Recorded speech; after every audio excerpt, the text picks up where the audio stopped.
আমার অন্তরের ভিতরে যদি আল্লাহর মহাব্বত, নবীর মহাব্বত, কোরআনের মহাব্বত, ইসলামের মহাব্বত, মসজিদের মহাব্বত, একামতে দ্বীনের মহাব্বত যদি থাকতো, আমার বাংলাদেশের ভিতরে, এই বাংলাদেশের মতন মুসলিম একটা কান্ট্রির মধ্যে কোনো বিদেশিদের দালালি করিয়া আপনার আমার সন্তানকে জেনাখোর বানাইতে পারতো না, আপনার আমার সন্তানকে ধর্ষণ করা শিখাইতে পারতো না, আপনার আমার সন্তানদেরকে সমকামিতা করা শিখাইতে পারতো না। কথা বলেন ঠিক কিনা?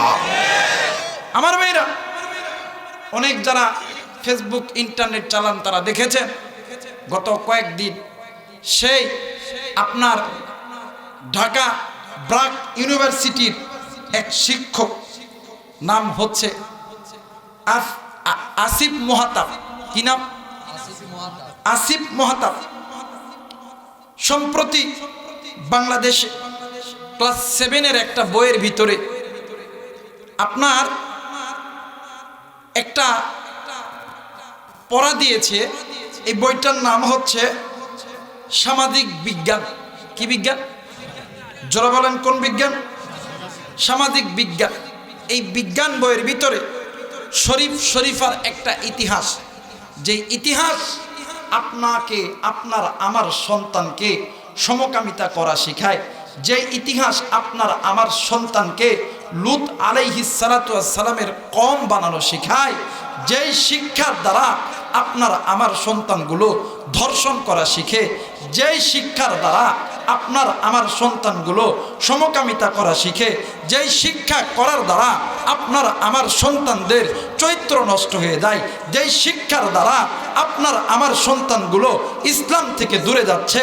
আজ মুসলমান কই, আপনি আমি যদি আল্লাহকে ভালোবেসে থাকি তাইলে এই শিক্ষার দরকার নাই। যেই শিক্ষা আমাদেরকে আল্লাহর দিকে নিয়ে যাবে, যেই শিক্ষা আমাদের পিতামাতার খেদমত করা শেখাবে, যেই শিক্ষা আমাদেরকে মসজিদমুখী করবে, যেই শিক্ষা আমাদেরকে কোরআনমুখী করবে, এই শিক্ষা আমাদের দরকার। অন্য কোনো শিক্ষা আমাদের দরকার, জোরে বলেন, দরকার নাই।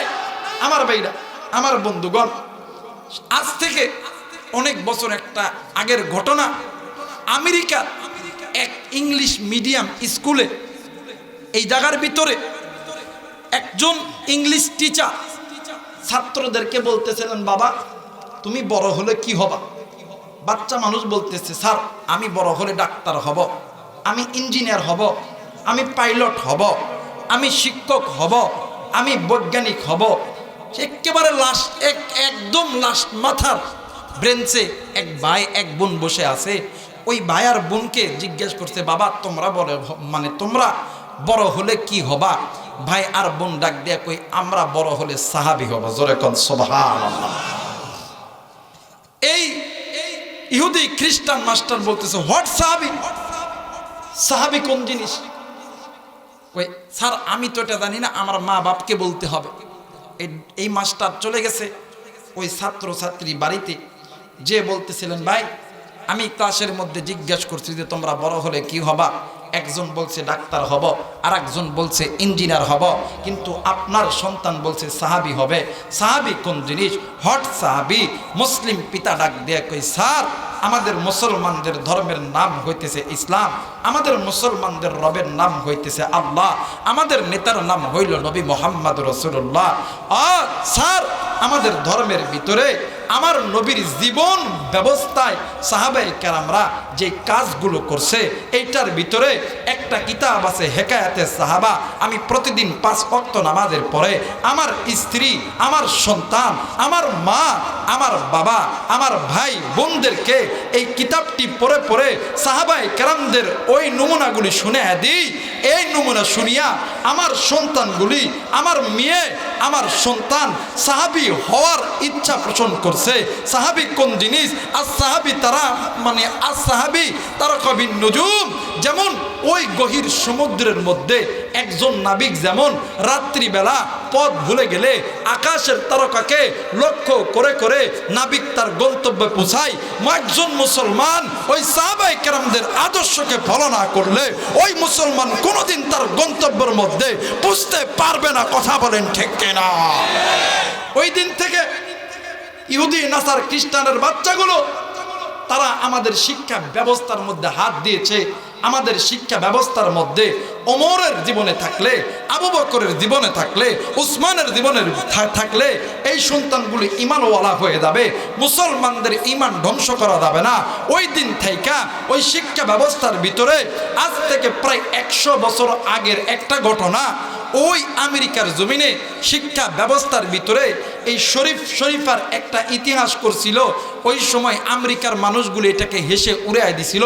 আর বর্তমান আমেরিকার মতন একটা জায়গায় সমকামিতা শতকরা 40%, যেখানে পুরুষে জেনা করে, নারী পুরুষে জেনা করে, বাপ মার কথা শোনে না। একটাই মাত্র কারণ, এই শরীফার কিচ্ছা পরে যদি আমার সন্তানগুলো, আমার মাগুলো, আমার বোনগুলো, আমার ভাইগুলো যদি ধর্ষণ করা শিখে যায়, আমার ভাইগুলো যদি সমকামিতা করা শিখে যায়, আমার ভাইয়ের, আমার বোনের যদি চরিত্র নষ্ট হয়, ওই শিক্ষা ব্যবস্থা আমাদের দরকার নাই। ওই শিক্ষা ব্যবস্থা চূড়ায় ফেলতে হবে। কথা বলেন ঠিক কিনা? আরো জোরে বলেন ঠিক কিনা? আমার ভাইরা, আমার বন্ধুগণ, এই শিক্ষা ব্যবস্থা নিয়ে কথা বলেছেন ঢাকা ব্র্যাক ইউনিভার্সিটির একজন শিক্ষক, নাম হইতেছে আসিফ মোহাতাব। তিনি এই শিক্ষা ব্যবস্থার পক্ষে কথা বলার, বিপক্ষে কথা বলার কারণে, এই ঘটনার বিরুদ্ধে কথা বলার কারণে ওই ব্র্যাক ইউনিভার্সিটির থেকে তাকে অব্যাহতি দিয়েছে, তাকে চাকরি থেকে বরখাস্ত করেছে। আমাদেরও দরকার, তারা যদি ইহুদিদের কথা শুনিয়া আমাদের মুসলমানদের ভাইদের চাকরি যদি তারা খাইতে পারে, আমাদের দরকার ব্র্যাক ব্যাংকের মতন যেই সমস্ত কর্মকাণ্ড আছে, মুসলমান হিসাবে ইমানদার যদি দাবি করে থাকেন, ওই সমস্ত জিনিসগুলি বর্জন করতে হবে। কথা বলেন ঠিক কিনা? আরো যারা বলেন ঠিক কিনা? কে কে রাজি আছেন? 2 হাত উঠিয়ে আল্লাহরে দেখান। নারায়ে তাকবীর, নারায়ে তাকবীর, নারায়ে তাকবীর, নারায়ে তাকবীর। হাত নামান। আমার ভাইরা, আমি মাননীয় প্রধানমন্ত্রী আমাদের দেশের, যেহেতু তিনি একজন সর্ব উপর লেভেলের, তিনি কিন্তু কেউ মানুষ চাই না মানুক, সকলেরই মানতে হবে। তিনি কিন্তু আমাদের মাথার সারে তাজ। কথা বলেন না কেন? তিনি কিন্তু আমাদের একজন মাথার মুকুট, মাথার সারে তাজ। তিনি যেমন করে হোক এমপি মন্ত্রী হয়েছে, এটা আমরা জানি না, সেটা তাদের ব্যাপার, আমরা ওই ক্ষমতার লোভ করি না। কিন্তু আমি তাকে বলতে চাই যে আপনার বাবা যেই চিন্তা চেতনা দেখে ইসলামিক ফাউন্ডেশন খুলছিল, আপনার বাবা যেই চিন্তা চেতনা নিয়ে বাংলার জমিনে ইসলামের পতাকা উড়াইছিল, আজ রামপাপ চ্যাটার্জি মুখার্জির বাচ্চাগুলি ওই শিক্ষা দ্বারা আমার সন্তানকে আবার যদি পথভ্রষ্ট করতে চায়, এই দেশের ওলামায়ে কেরাম, যারা এই দেশের ওলামায়ে কেরাম, মসজিদের ইমাম মসজিদ, ইসলামী আন্দোলনের কর্মীরা থাকতে এই শিক্ষা ব্যবস্থা বাংলার জমিনে চলবে না, চলবে না। কথা বলেন ঠিক কিনা?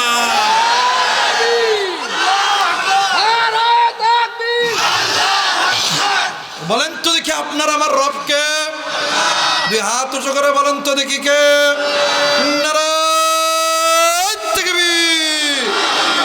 বাস কিছুক্ষণ সময় দিবেন তো? সবাই থাকবেন না যাবেন?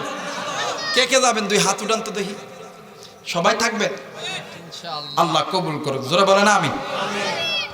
আমার ভাইরা, আমার বন্ধুগণ, আজ থেকে বহু বছর আগে এই দুনিয়ার জমিনে আল্লাহ রাব্বুল আলামিন মানব জাতিকে সৃষ্টি করে পাঠিয়ে দিলেন। ভাইরা, আমার বন্ধুগণ, এই মানব জাতি দুনিয়ার জমিনে আসার পরে বিদ্যা বুদ্ধির ভারে আত্মভূমিকা করে দাম্ভিক পণ্য জীবন গঠন করে আল্লাহ রাব্বুল আলামিনের আইন ও কানুন মানা বাদ দিয়া লাখ মানা দুর্গা অবল সরস্বতী আব্রবেতি, কেউ বা আবার কালী, কেউ বা আবার অঙ্গি, কেউ বা আবার তুঙ্গি, কেউ বা আবার মাছের পূজা, কেউ বা আবার গাছের পূজা। আমার আমার ভাইরা, আমার বন্ধুরা রে, নানান মানুষ নানান অন্যায় অপরাধ করতে করতে মানুষ যখন ভণ্ড হয়ে গেল, মানুষ যখন জাহান্নামের পথে যখন চলে গেল, এই মানুষগুলোকে জান্নাতে নেওয়ার জন্য, এই মানুষগুলোকে বাঁকা পথ থেকে সোজা পথে আনার জন্য আমার আল্লাহ দুইটা জিনিস দুনিয়ার জমিনে নাজিল করছেন। এক নম্বরে বিশ্ব নবী নবী মুহাম্মদ, দ্বিতীয় নম্বরে নবীদের উপরে 30 পারা কোরআন আল্লাহ নাজিল করলেন। একটু আওয়াজ করে বলেন সুবহানাল্লাহ। আল্লাহ বললেন, নবী গো, আমি আল্লাহ রাব্বুল আলামিন এই যে কোরআন নাজিল করছি নবী গো, যদি কোনো বান্দা যদি কোনো বান্দি এই কোরআনটি নিঃসন্দেহে মেনে নেয়, আমি যে কোরআন নাজিল করছি এই কোরআনের ভিতরে কোনো ভুল নাই, কোনো সন্দেহ নাই, যদি আমি আল্লাহকে যারা ভালোবাসে, আমি আল্লাহকে যারা ভালোবাসে এমন মানুষ যদি এই কোরআনটা মেনে নেয়, আমার কোরআন ওই মানুষদেরকে আমি আল্লাহর পথে নিয়ে আসবে। একটু আওয়াজ করে বলেন সুবহানাল্লাহ।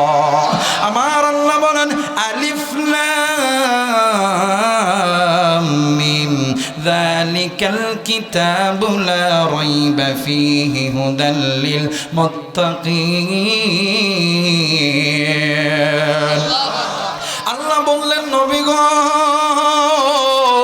ইয়া রাসূলুল্লাহ, ইয়া হাবিবাল্লাহ, ইহা এমন একটা কোরআন যে মানে যেই কোরআনের মধ্যে কোনো ভুল নাই, কোনো সন্দেহ নাই। ভাই গো, এই দুনিয়ার জমিনে যত রকম ধর্ম আছে, এরপরে হিন্দু বৌদ্ধ খ্রিস্টান ভাইজান যত রকম ধর্ম আছে, সমস্ত ধর্মের ধর্মযাজক আছে, কিতাব আছে বাজান রে।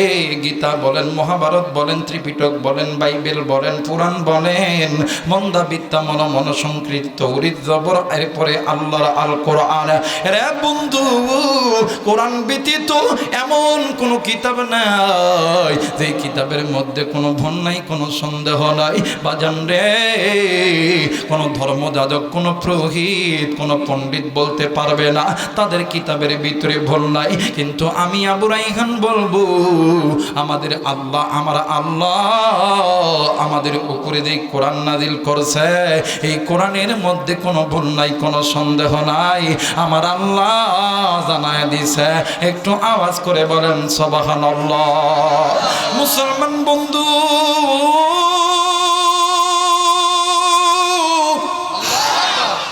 আল্লাহ রাব্বুল আলামিন ডাক দিয়ে বললেন, নবী গো, ইয়া রাসূলুল্লাহ, ইয়া হাবিবাল্লাহ, আমি যে কোরআন নাজিল করেছি এইটা এমন একটা দামি কোরআন। আমার আল্লাহ বলেন, ওয়া ইন্নাহু লাযিকরুন লাকা ওয়া লিকাওমিকা ওয়া সাওফা তুসআলুন। আল্লাহ বললেন, নবীজি, ইয়া রাসূলুল্লাহ, ইয়া হাবিবাল্লাহ, এটা এমন একটা দামি কোরআন যেই কোরআন আপনার জন্য এবং আপনার উম্মতের জন্য আমি আল্লাহ মহা সম্মানের বিষয়বস্তু বানায় দিলাম। এ পাবনার বাবাজিরা রে, এই আতাইকুলার যুবক বন্ধু, পর্দার অন্তরালের মা, উর্দু কিতাব, বাংলা কিতাব, এরপরে বাদান অঙ্ক বই, ইংরেজি বই, এরপরে সমাজ বিজ্ঞান বই, উর্দু বই, ফার্সি বই আপনার আমার জন্য সম্মান বই আনবে না। সম্মান বই আনলে একটাই মাত্র কিতাব সম্মান বই আনবে, এই কিতাবটার নাম হইল আল্লাহর কোরআন। একটু আওয়াজ করে বলেন সুবহানাল্লাহ। আল্লাহ বললেন, নবী গো, এই কোরআন যদি কোনো বান্দা এই কোরআন, আমি আল্লাহর কোরআন যদি মেনে নেয়, এদের এই বান্দা বান্দির পরিচালক আমি আল্লাহ।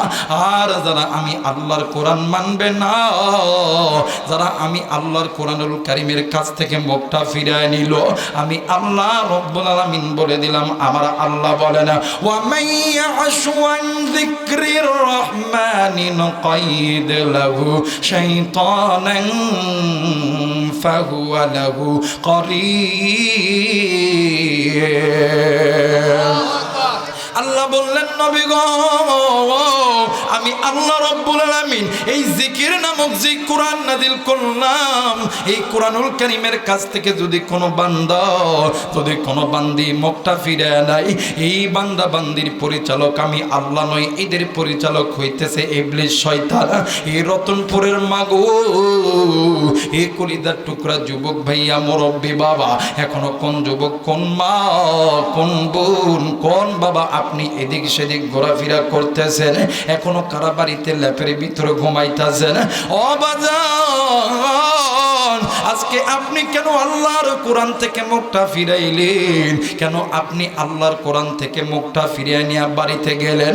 ভাই গো, আজকে যে শান্তির ইসলাম দেখতেছেন, এই শান্তির ইসলাম কিন্তু বাদান ল্যাপের মধ্যে ছুঁয়ে থেকে আসে নাই বাজান রে, ইলেকট্রিক ফ্যান জ্বালায় শান্তির ইসলাম আসে নাই। ভাই গো, ইসলাম এসেছে বড় কষ্ট করে, রক্ত মাখা দিন নিয়া। কথা বলেন ঠিক না? আমার ভাইরা, এখন যারা এই কোরআনকে মানতে চায় না, এদের পরিচালককে যারা কন, আরেকবার বলে, আপনার আমার পরিচালককে আওয়াজ করে বলেন না, আরেকবার বলেন। হাই রে, তিনি মালিক, তিনি খালিক, বলেন না, তিনি মালিক খালিক, তিনি দুনিয়ার মহাজন। হাইরে যার সাথে মোর বান্দায় আসের মন, হাইরে যার সাথে মোর বান্দা, বলেন না, তিনি খালিক, তিনি মালিক, তিনি খালিক, তিনি মালিক, তিনি দুনিয়ার মহাজন। হাইরে যার সাথে মোর বান্দায় আসের মন, হাইরে যার সাথে মোর রে মন, হাইরে যার সাথে মোর বান্দায় আসের মন। আমার বন্ধুগণ, আর যারা এই কোরআনের বিরোধিতা করে, এদের পরিচালককে যারা বলেন কে? ইবলিস শয়তান। দেখবেন আমাদের সমাজে কিছু কিছু লোক আছে, দেখবেন কোরআনের তাফসীর করতে গেলে, আল্লাহর নবীর সাহাবায়ে কেরামদের আলোচনা করতে গেলে কয়টা বন্ধ করতে হবে, কথা কয় না কে? কারণ এর মানে এরা হইতেছে যারস সন্তান। কি সন্তান? আরো জোরে, আরো জোরে, জোরসে বলো। এই তো গত কয়দিন আগে এই পাবনা ট্রাস্টে কলিদার টুকরা মুফতি আমির হামজা ভাই এসেছিল, তাকে উঠতে দেয় নাই। কথা বলেন ঠিক কিনা? এদের পরিচালক আসমানের মালিক আল্লাহ নয়, এদের পরিচালক ইবলিস শয়তান। কথা বলেন ঠিক কিনা? কিন্তু উত্তর আওয়াজে বলে যায়, রাত যত গভীর হয়, ফজরের আযান তত কাছে, ফজরের আযানের পরে সূর্য উঠবে, বাংলাদেশের মাটিতে মিজানুর রহমান আজহারি আসবে, আল্লামা মামুনুল হক মুক্তি হবে, কোরআনের মাহফিল চলবে, লক্ষ মানুষের দল হবে। কথা বলেন ঠিক কিনা? আরো যারা বলেন ঠিক কিনা?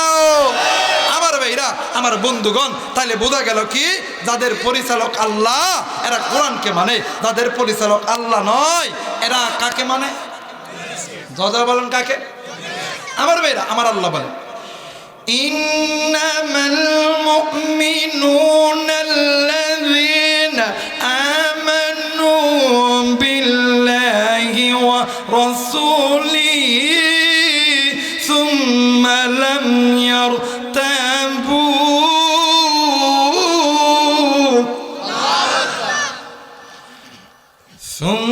সুম্মা লাম ইয়ারতাবু ওয়া জাহাদু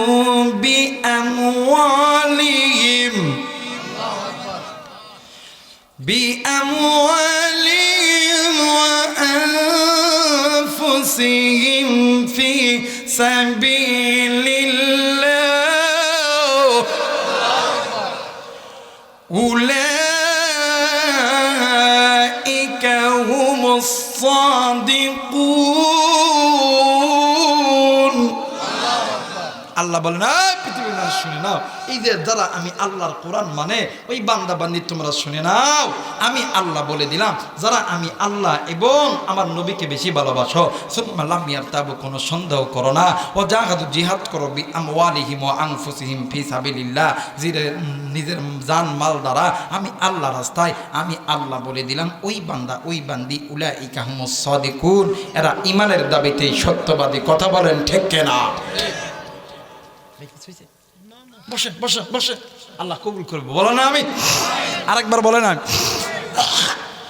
কিন্তু ভাইয়া আপনি আমি ওই আসমানের মালিক আল্লাহকে অন্তর থেকে মহাব্বত করতে পারি না, ওই নবীকে মহাব্বত করতে পারি না। কিন্তু বাদান প্রকৃত ইমানদার ছিলেন সাহাবী, প্রকৃত ইমানদার ছিলেন তাবেঈ। তাদের সামনে আল্লাহ এবং আল্লাহর নবীকে নিয়ে কটূক্তি করলে তারা কোনদিন ছাড় দেয়? কথা বলেন, ছাড় দেয়? মুসলমানদের সন্তান হিসেবে আমাদেরও কর্তব্য বাংলার জমিনে কে আওয়ামী লীগ করেন, কে বিএনপি করেন, কে জামাত করেন, কে জাতীয় পার্টি করেন, কেউ জাসদ করেন, কেউ বাসদ করেন, আমাদের কর্তব্য হইল মুসলমান হিসাবে আওয়ামী লীগের ভাইরা, বিএনপির ভাইরা, জামাতের ভাইরা একতাবদ্ধ হতে হবে। দলের জায়গায় দল, আল্লাহর এই জমিনে নবীকে গালি দিলে, কোরআন নিয়ে কটূক্তি করলে ছাড় দেওয়া হবে না। কথা বলেন ঠিক কিনা? আরো জোরে বলেন ঠিক কিনা?